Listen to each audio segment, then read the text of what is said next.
This is Pete Fletcher. On this episode of Around the Galaxy, we're talking to the actress behind Kuiil and Frog Lady, Misty Rosas. Come on set just in awe, especially being so inspired by Star Wars. I can't believe this is happening to me. So grateful. You're listening to Around the Galaxy. Welcome to episode number 132 of Around the Galaxy, the Star Wars fan talk show. I am your host, Pete Fletcher.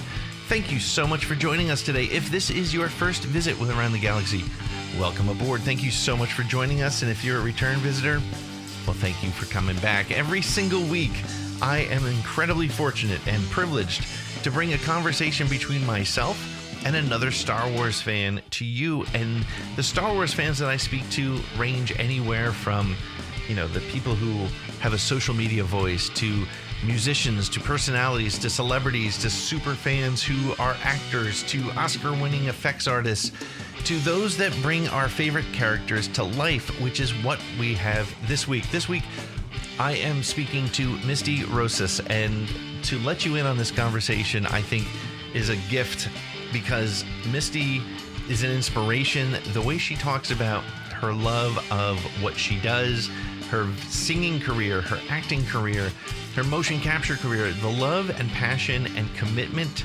and the payoff for her. It's a story, I promise you, you will not look at Kuiil or Frog Lady on The Mandalorian the same. And hopefully, oh my goodness, I hope we get more of Misty in the future.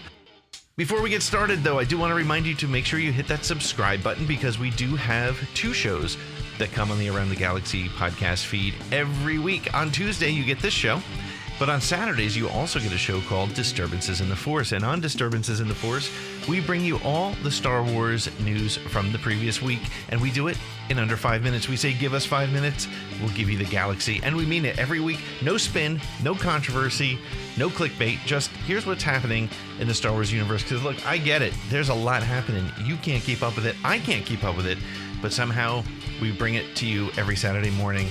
So please hit that subscribe button. Also, make sure to follow us on all your social media channels, whether it's Twitter or Instagram or Facebook or, yes, even TikTok. You can find us at ATGcast.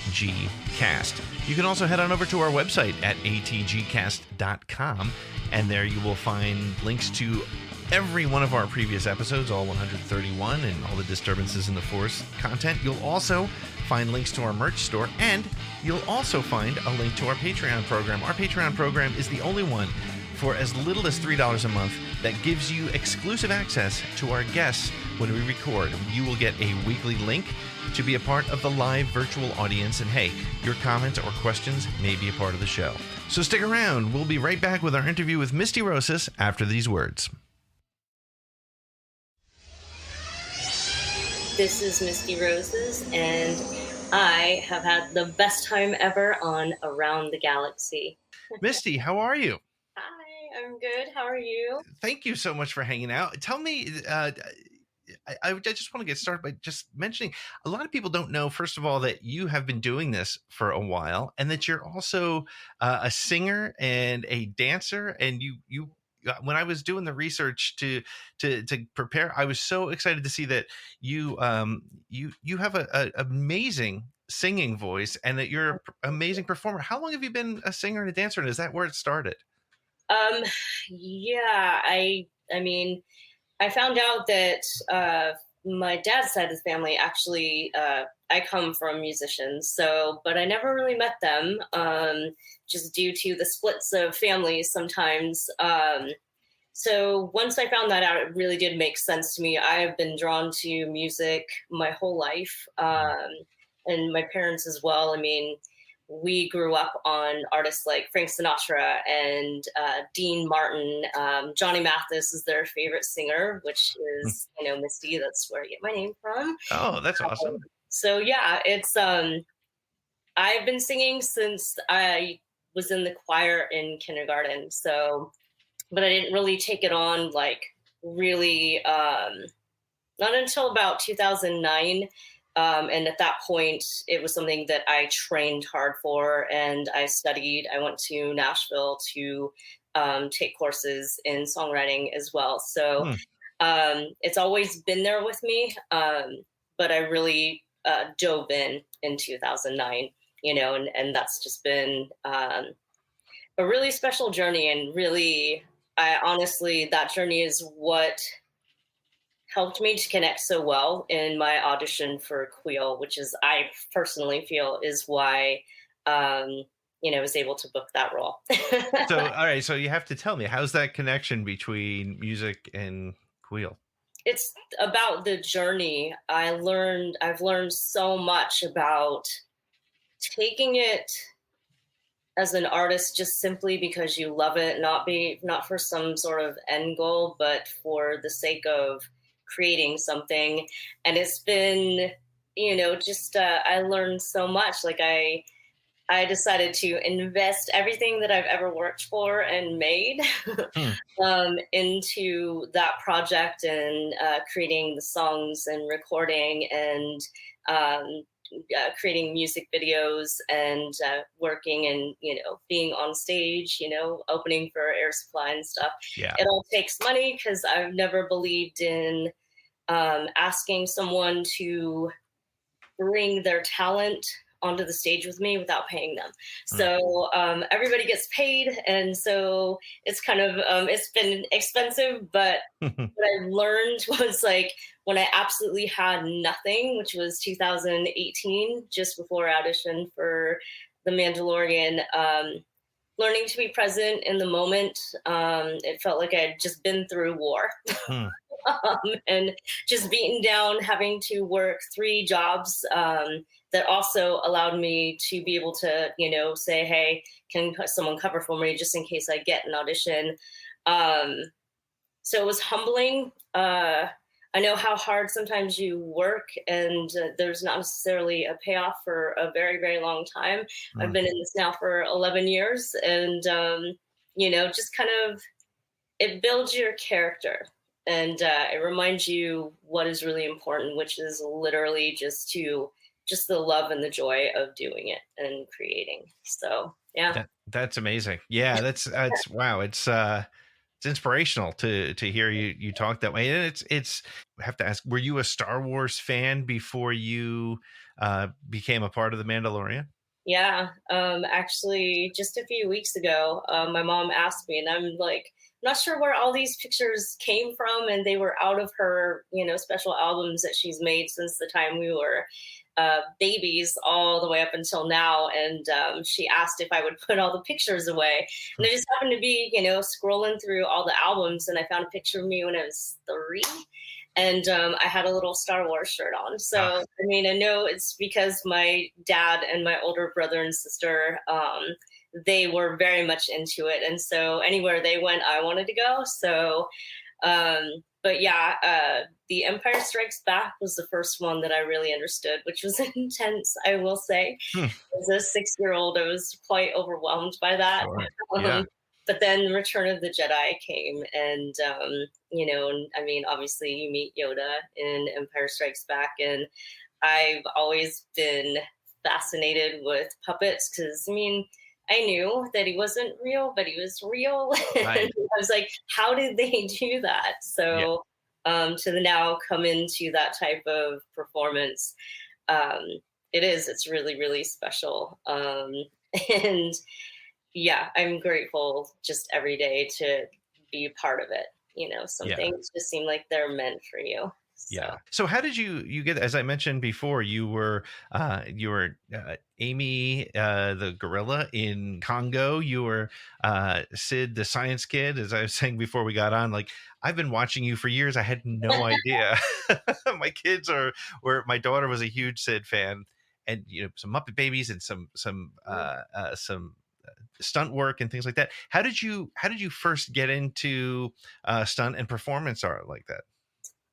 Gymnastics. That very much was the centerpiece of my entire life. I took my first gymnastics class when I was 2.5, and I was hooked from day one. I'm apparently like I guess I don't remember doing this, but I would jump on my parents' bed and the couches, and I was ruining their furniture just with all my energy. And so they're like, we need to put her into something where she can, just go crazy. So they took me to gymnastics class, and because of my height, I'm really tiny. I'm Simone Biles' height. We're both 4'9". 4'9". And it was like from the time I was 2.5 until I was 16. That was my entire life. I was an elite gymnast and, on the national team and all that. So it definitely, gymnastics and the strength that that I built in my body, discipline, movement, air awareness, knowing how to fall, that's helped me with stunts. And I got a call from my gymnastics coach at the time at, I think it was about, 20.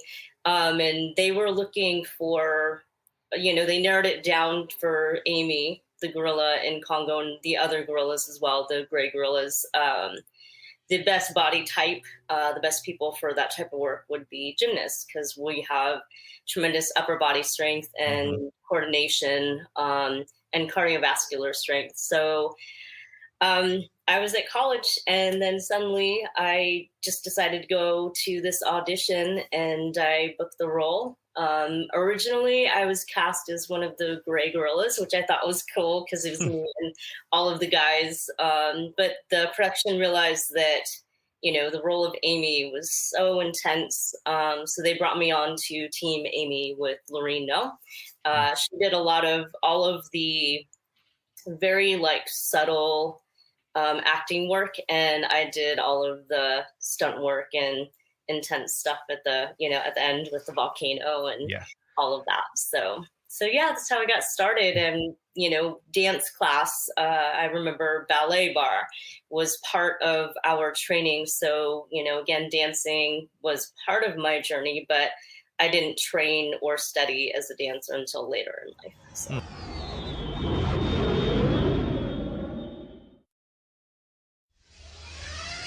Ladies and gentlemen, this is Joe Barksdale, and you're listening to Around the Galaxy.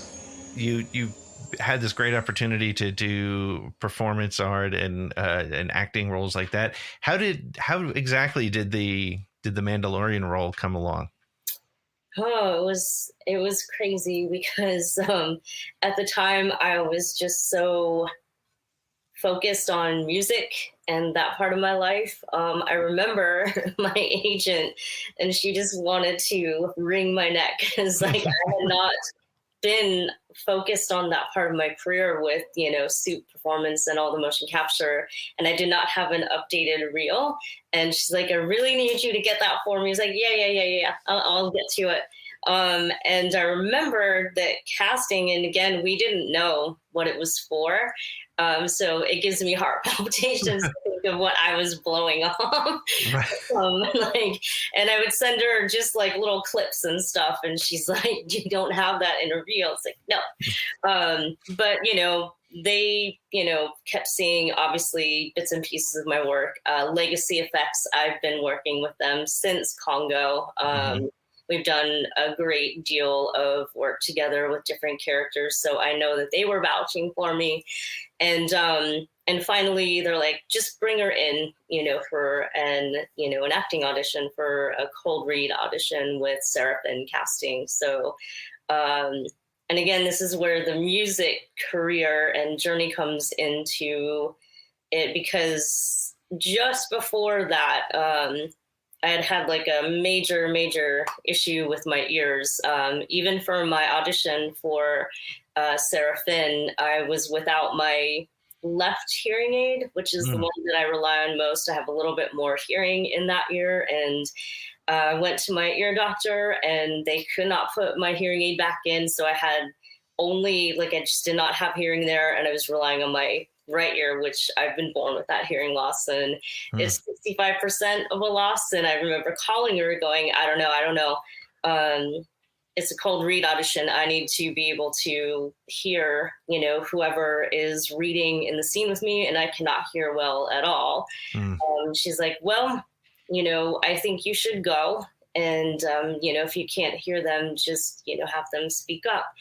And I think, I don't know, I just had developed so much courage from the journey of being a music artist and saying yes, saying, yes, life happens in the yes. So just say yes and go and make the most of it. I can't talk. I actually asked my agent to ask casting if they would let me come in early. So I showed up an hour early so that I could get the script and, read it and just get familiar as I could with it. So, cause I really wanted to do a good job. Yeah. So, yeah. And did you know it was a Star Wars project or a Disney? No. Okay. No. Had nothing, no idea. I think, and they were even careful about, because I remember obviously my audition was one of the scenes. So, and like they had removed words like the blurg and stuff, just in case any of the people coming in were super fans and would have recognized that. So, do you remember which scene it was that you read as the audition? Yes, it's a scene with me and Mando when I invite him in for the first time into my home, and I'm explaining to him how to get to the encampment. So yeah, that's awesome. That's great. So I have to ask, we got a question from Nick, and he it's a great question. What are your thoughts on and were you on set for any of the use of sign language by the Tusken Raiders, having a history of hearing issues? What's your thoughts on that? And as a person, do you know sign language? Do you know pieces of it, or? I don't. I'm extremely savvy in reading lips, so. Which is hard with Tusken Raiders as they don't have lips visible. So I'm a good lip reader.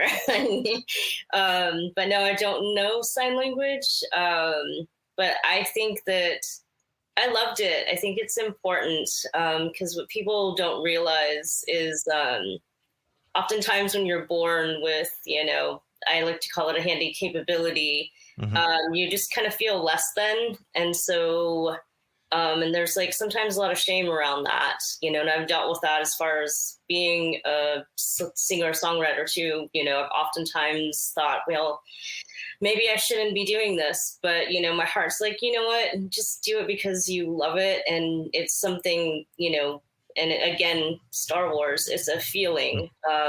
You just do it because you love it. And I admired that. And I loved seeing that. And so for any young kids, whether you're 2 years old or 52, 92 years old, it just incorporated into the Star Wars universe, this like love and acceptance of people and how we all communicate. And it doesn't matter if you can hear or not, there's ways to communicate. So I loved it.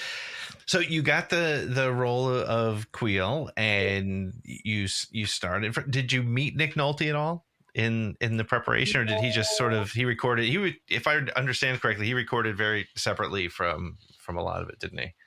Yeah, I believe that John and Dave went to, I want to say his house, and they put up, created a little sound booth and just worked with them for a day and recorded all of his lines. And he's amazing. He made my job just, I don't know, he just made it so much easier because he's brilliant. And the way that he would deliver the lines, and they gave us, he would do, 3 takes usually of each line, giving it a different energy or punching certain words. And so that was really helpful for us when we would go in and rehearse and then work with whatever director I was with and then kind of piece together his dialogue and then just go out there and do it. So did you have any idea that I Have Spoken would become just as almost as popular catchphrase as "May the Force be with you" for a while there?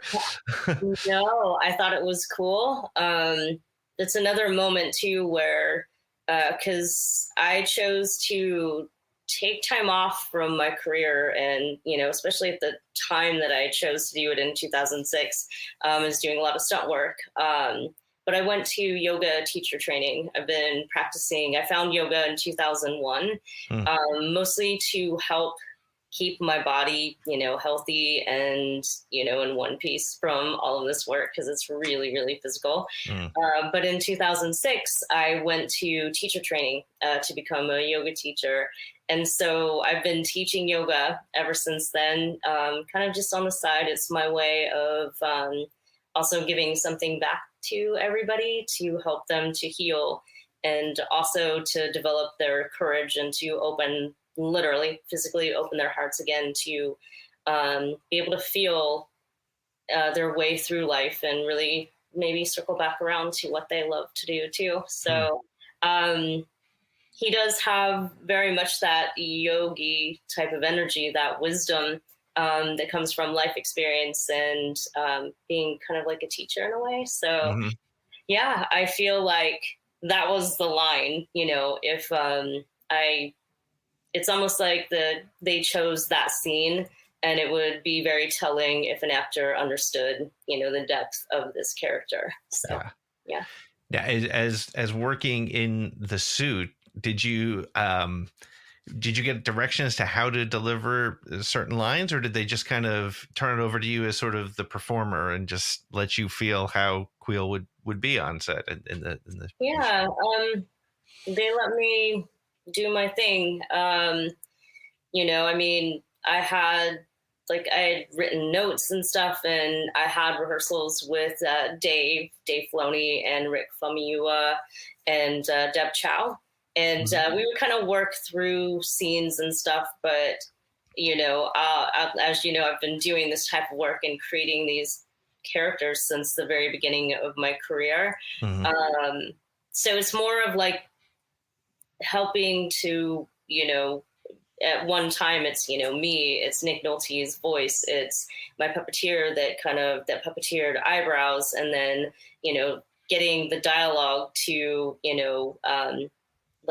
time that well, and my other puppeteer that also helped with a little bit of facial movements. So it's like, 4 people fusing together as one. So luckily, like I said, I've worked with Legacy a lot in the past and have had puppeteers, and we've learned how to do this work. And then at the Jim Henson Company as well, I've had a lot of years working in tandem in real time with puppeteers and creating these characters that fuse into one. So it's just something that I've had a lot of training and a lot of experience with. So it's just something that I know how to do. So it's just something I do. I can do this. This is my thing.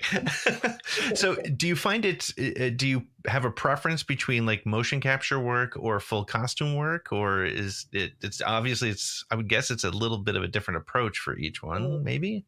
Yeah. They're similar, obviously, with the way that I work as far as getting fully dressed into a costume and stuff too. That also helps you to start to embody the character. And I've been doing motion capture, for a long time. I mean, my beginnings were practical suits and animatronic heads, and then it just kind of like technology shifted us to mocap for a while.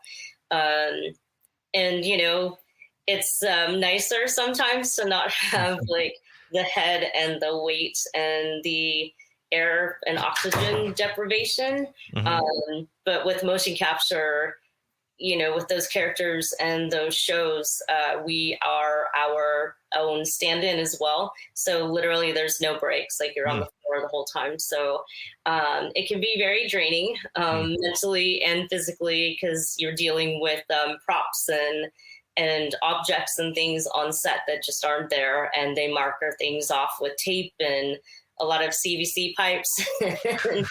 So yeah, but I love it. I love the challenge of all of it. And, I get to dance sometimes in these characters. Like, I'll never forget, we had a 12-hour day shooting, and right after that we had to run out, go get changed, and come right back in to then start choreography rehearsal. But I've never been so tired and happy in all my life. Yeah. So, because it's, I had the opportunity to do like a Broadway kind of Some Like It Hot type style dance with my little character Lulu, the panda.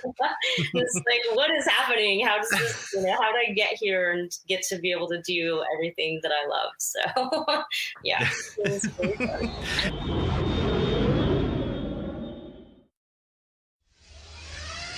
This is Scott Chernoff, and you're listening to Around the Galaxy with Pete. Coming from the mocap world, which at time, or not coming from, but having spent time there where there's so much virtual and so much imagination, talk to me a little bit about your experience with, and what it's like working on that kind of a set. On a mocap set. It was hard at first. I didn't, fortunately, I've been trained really well in that arena by my friend Michelin Sisti, who's also, a suit performer, but he's like comes from New York. He's an actor. He was on Broadway. He's also a singer and a musician. So just this like well-rounded artist. And I was with him when we did my very first motion capture job was, it was like a test pilot for the Henson digital puppetry system that they were developing there. And he kept saying, look at the camera, but there's no camera in front of you. It's all of these cameras on a grid all the way around you. Oh, wow. Yeah. I don't understand where, and then too, these characters, especially for the type of work I do with the Henson Company, they're built on top of your skeleton. So, they're, twice as big. So you also I had a hard time at first maintaining the space because it's an unnatural distance between me and, the actor that I'm in the scene with. They're further away so that you don't intersect. So, yeah. But I had so much fun because it allows you to be really creative, to be spontaneous, and there's baby Gonzo, so he's a goofball. So, Baby Gonzo. How could you not love playing Gonzo? That's awesome. It's amazing. It's with my puppeteer, Drew, who obviously puppeteered for Sid with me. So we started to develop our relationship and our working relationship, and we just laugh all day long. So I'm jealous. That sounds great. And then the Mandalorian set, of course, is all new technology, but it's a very different environment. Did you? I mean, I think a lot of your scenes were they in the volume, the 3D, not 3D, but the video set. Yeah. Was that how was that? Did you feel like you were in those locations as much as it looks like when we're watching it? Yeah, it's you just you come on set and you're just in awe, especially being so inspired by Star Wars and watching it as a little kid, being a gymnast and watching Luke train with Yoda, and thinking in my little head that I can do that. I can do handstands and front tucks, and I was like, I could be a Jedi.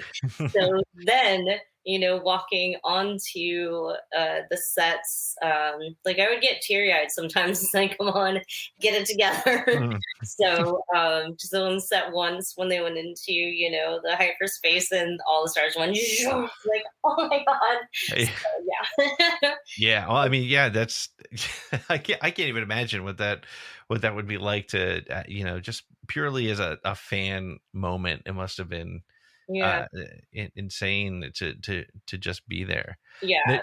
Sometimes just like, is this, I can't believe this is happening to me. I'm so grateful. And then it's like, okay, work really hard. You show up, show up and bring your A game. And I don't know, like I always love what I do. So, but there's moments where I'm just exhausted and physically, and it will just like start pouring out my eyeballs in my mind going, you're fine, just handle it. You got to handle this. But my body's like, I can't, I'm tired. So yeah. I mean, that's the thing that somebody saying here in the chat, I think JD and his father and son David were saying that that's one thing that's been amazing about The Mandalorian as a show is we don't see half the characters or more their faces, their actual the actors, whether it's Pedro or you or whoever, and the emotion and the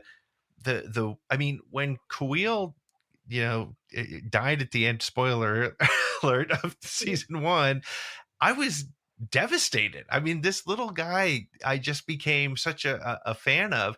And again, it was your performance and the puppeteer's performance with it and everything that just it made it come to life in such a way that the fact that whenever you care about a character that doesn't look like you and me with a camera on our faces, that means it's working, and that's kudos to the work that you and the team have done.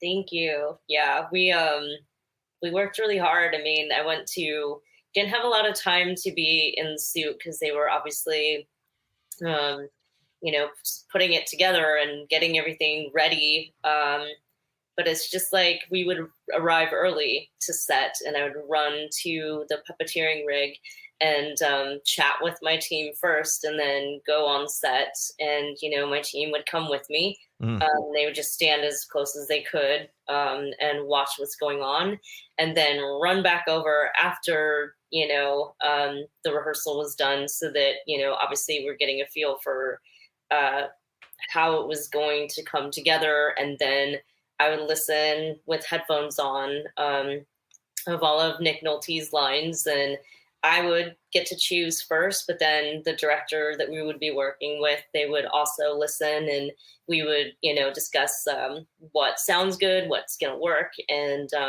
so, yeah, when we were on set, it's fun and we love every second, but we were just so disciplined as a unit, and it meant so much to us to be there.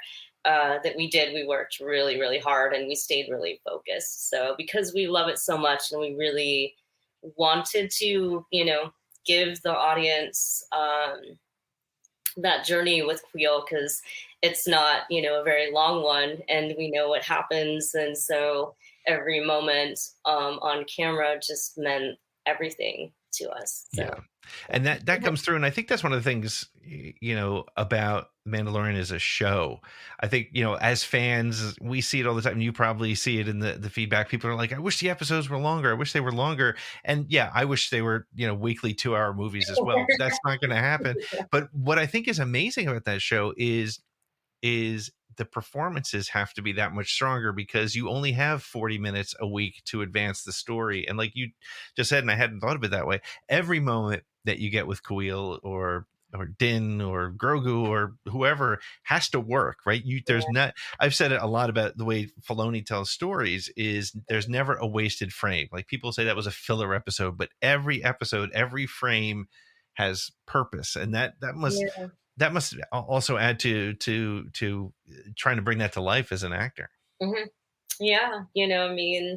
Every second for both characters, it's just like bring all of the love and life experience. And I will say, because, my early life was rather tumultuous, and I was an elite gymnast and headed to the Olympics, but it was very emotional to watch what happened to Simone at the Olympics, because gymnasts at that level, there's so much pressure, and I've gotten the twisties before, and it is a very scary thing to be, because when you're going for something, a vault or a tumbling pass, like when you have to commit, and to be lost in the air like that, it's really intense. And the pressure got to me before, like the idea of, disappointing my team, my coaches, my parents, my country. It just it didn't end well for me, but, and that always followed me for a long time of, I want to make something of myself someday. So I've taken all of that work and pain and passion from that and put it into this work. And honestly, for Star Wars, for Kuiil, for Frog Lady, that's really the performances that you're seeing is the depth of all of that, So, and now that I hear you tell your story, it now comes across in Kuiil's story, because we don't know, of course, what he's been doing on that planet for all those years, but clearly he went through some stuff, right? He saw some things and had his challenges, and he was still there to provide guidance and faith in other people. And so, I mean, that definitely came through. That's amazing. That's beautiful. So. That's great. And then, so you then ended up as Frog Lady. When did you find out that you'd be coming back for season 2? Were they like, Kuiil's dead, but don't worry, we got more for you? Or how did that work out? I didn't know. I had no idea. And that was like, I was so sad because when I got my scripts for season 1, from reading, obviously, Kuiil is introduced in the first episode at the end, and I was just like, oh my God, I was hooked, and from the beginning, and I was just in love with the story, and I thought it was so great and so Star Wars. And then when I got to the end of chapter 7, like I was like, turn the page, I was like, no, this is not happening. And it's like, I just got here. I want to stay for a while. But it also, it was a driving force again to be able to honor him in a way that, like, again, every single frame, every single moment, every single second, just being in it, so to give him a nice arc. So, but yeah, I didn't know. I had no idea. I just thought, I was like, okay, that was really cool and I loved it. And maybe there'll be something else for me somewhere, sometime. And then Legacy called and was like, hey, this little character, and we want you to come in for fittings. And that's all we can say. It's like, okay. So awesome. So that's how that came about. And, Jon Favreau is a brilliant, brilliant, brilliant writer. And I don't know, I click with his writing. So, and I understand it very deeply. And it's just, I love it. Like, I loved saying her very emotional, plea to Mando when we were like crashed in the ice caves. So yeah, there was a lot of emotion put into that and the choices that I made. That was like, I was talking about my music career. Yeah. Now, did you shoot it by speaking the Frog Lady language in English or no? English. Yeah. He, gives me the gift of writing me really fun dialogue with Mando. And it was fun. I was so nervous, going into rehearsals and stuff. So like, obviously when we rehearse, I'm not in my full costume. And, Pedro's right there, and he's amazing. And I remember in rehearsal, John was just off to my right. I was like, don't stand right there. But I was like, no, stay, come with what you prepared. And, feel your way through those, words. So, yeah. That's great.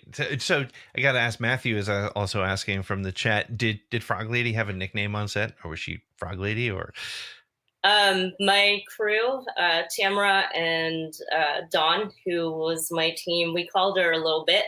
So yeah, and then there's this cute little 3-year-old girl on Twitter that's decided that her name is Lily. So, and I said, I like Lily. I like that. I love it. It's my daughter's name, so it works for me as well. I think it's a great name for her. And so, do you have a preference between playing Kuiil or Lily, or is it Frog Lady? Yeah, they're gonna kill me if we keep doing that. Frog Lady. We'll edit that out. Don't worry about it. No, I love them both. Yeah, I love them for different reasons because they're so different from each other. Kuiil, obviously, that was a gift that I was given. I felt after just like working really, really, really hard for a really long time. Yeah. So that's why that was so special. And then Frog Lady, I don't know, I just love her because she's super sweet, but she's also tough, and she gets to, pull out her little gun and shoot ice spiders and save Grogu. So I was like, this is awesome. So.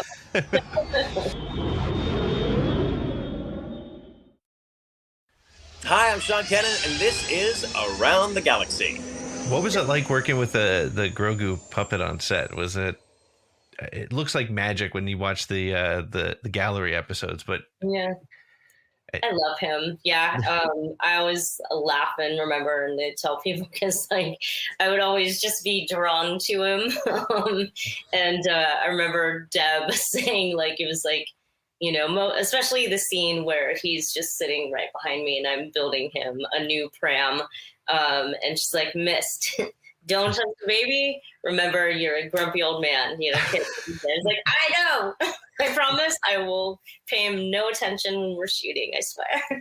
But because I'm friends, obviously those are my coworkers and Right. I'm super close to the Legacy team. So anytime I come around, I have a chat with him and, you know, that team like animates him and like, you know, makes them all cute and it's just So I'm obsessed. And now you, as we said before, you were a Star Wars fan. So did you know about the story? What was your reaction when you found out there was going to be a Baby Yoda character in the show and that you were going to be, you know, instrumental in the journey? Well, I've met him. I saw him at Legacy Effects. Like my friend Connie. By the way, I have to interrupt. I love the fact that you said when I met him. Like that's amazing. that's a testament to the character. Oh my goodness. All right, I'm sorry. So I'll let you. I came around the corner and she was, you know, doing the hair punch for his little fuzz on his head, and I was just like, oh. I was like, is that Baby Yoda? And I can't say anything, you know that is like, and then obviously from my scripts, I was like, oh my god, that's the child. So I was dying, and I was so excited for all of my scenes, you know, where I get to, you know, pick him up and obviously hold him and, you know, and try to get back to the Razor Crest with him. Mm-hmm. Like I was very proud of those moments. Yes. So, yeah. They were again. I mean, that is again a great example of we're not seeing human faces, but we care so much about every single step that you guys took.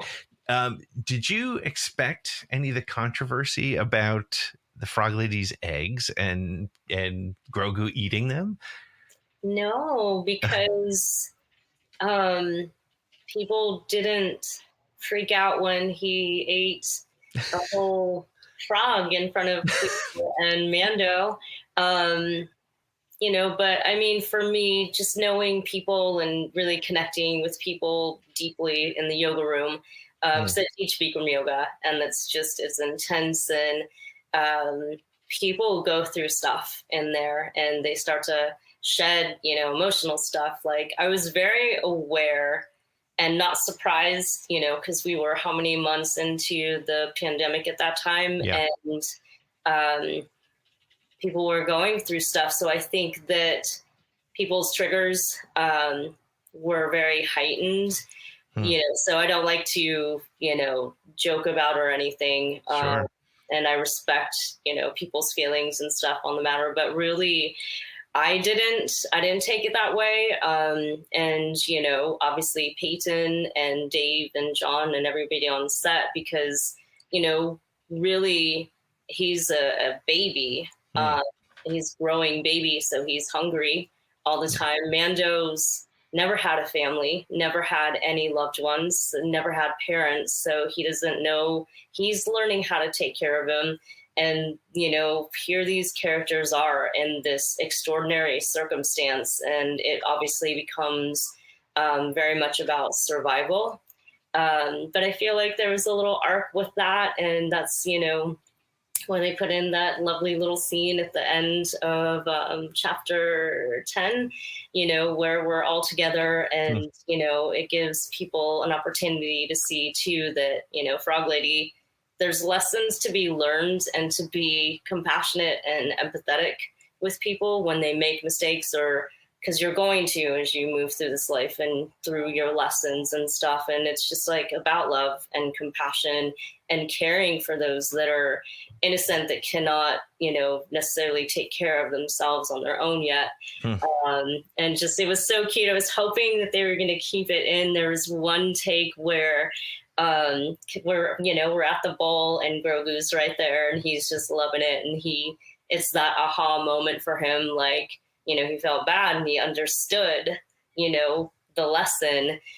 And like when Mando, picked him up, like his little hands got caught and he was just like, it was like he was, holding on. Like, no, I don't want to go yet. It was so cute, but they didn't use that take. I was kind of hoping they would, but so.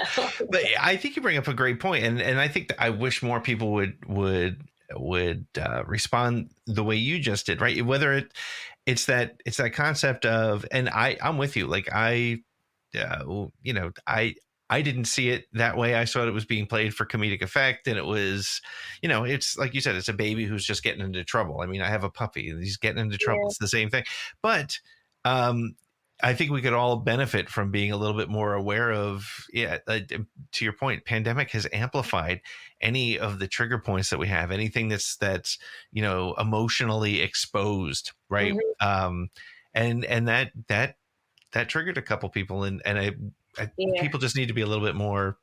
I wish people would be a little more understanding and just be like, okay, you saw it that way, I didn't, but I support you. So I'm hoping that we can all, circle back around and just be a little more, again, kind of empathetic and compassionate and gentle with each other, and not so quick, to fire back, when something doesn't align with a belief system. So, yeah.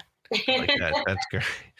So is there anything that happened on set that might surprise people? Do you have any fun favorite stories from the set?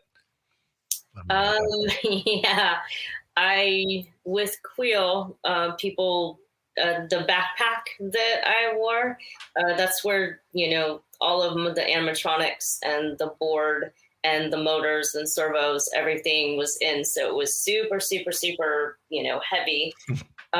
So I always had to like stay slightly forward and use my core, like hardcore. And I just remember in one of the scenes that we were shooting, and like they had me sitting on this little narrow stool, and I kind of shifted back in the middle of the scene once, and I went back, and then it's like I just didn't even try, because I was like, bye. And one moment, I'm in frame here, and the next moment it's feet. And like everybody, they just needed a moment because they couldn't stop laughing. And then with Frog Lady, it was really kind of a cool way to finish out. My very last day of shooting was and I didn't know it would be as, funny and as comedic as it was, but we just went for it. And it was, the Razor Crest, the chase scene with the X-Wings. And she's like freaking out.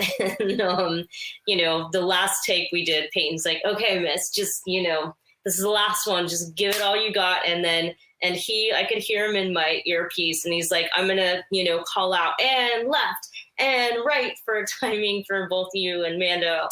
So you guys are together in that. And through all of it, I could hear him laughing. I could hear it was Barry in the cockpit with me laughing, and I could hear people, at Video Village laughing, and our crew around. It's like, well, I hope it's cool, and I hope that they, people enjoy this.